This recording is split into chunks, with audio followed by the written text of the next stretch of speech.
All right, let's dive into a topic that sounds super complicated, but is actually the key to understanding, well, pretty much everything.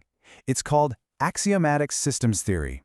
So, to kick things off, what do these three things possibly have in common? First up, you've got an economic market. You know, that chaotic whirlwind of supply, demand, prices, and people making decisions. Then there's a neural network. We're talking about the digital brain that powers AI, sifting through mountains of data to learn and predict. And finally, a simple living cell, a tiny biological machine that's running countless complex processes just to keep life going. A market, a computer brain, a tiny piece of life. I mean, on the surface, they're worlds apart, right? So how could there possibly be a hidden connection?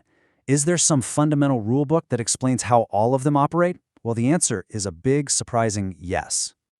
And the secret is all about finding a kind of universal blueprint.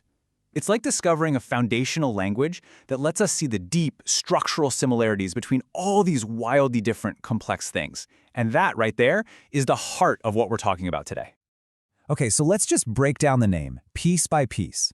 First word, axiom.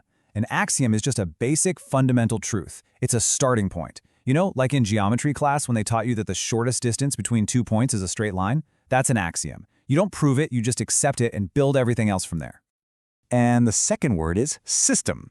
This one's pretty straightforward. It's just any collection of different parts that are all interacting and working together to do something. Your car is a system. Our solar system is a system. That living cell we just talked about, totally a system. It's all about how things connect and influence each other. So, you put those two ideas together, and what do you get? Axiomatic systems theory.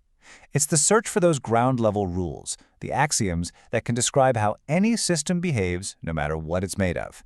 It's about creating a universal language for complexity itself. Now, I know what you might be thinking. This all sounds incredibly abstract, right? Purely academic.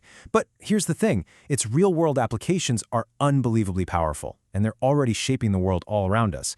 So let's see what this theory actually does. This is where things get really cool.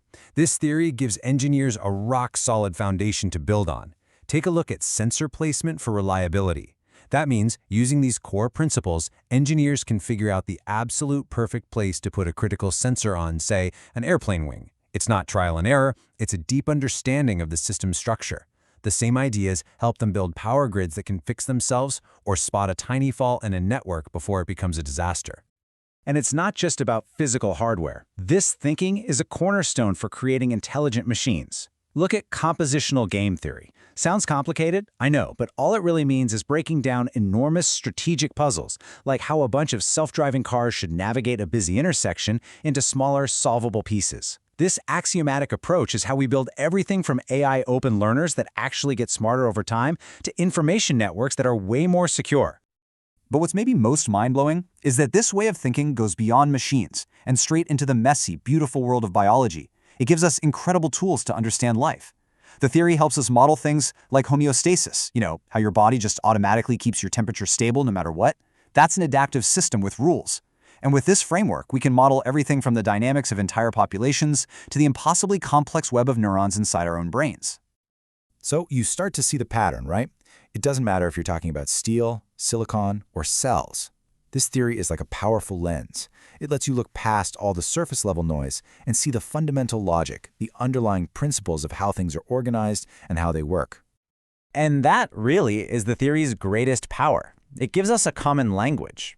It means a biologist, an economist, and an AI engineer can all use the same core principles to tackle their problems. They can finally be on the same page when they're talking about the behavior of their completely different systems. And this is what makes it a real game changer. The research in this field points out something huge. You don't actually need to know every single tiny detail or precise number within a system to understand its most important properties. You can figure out if it's stable or if you can control it just by looking at its structure.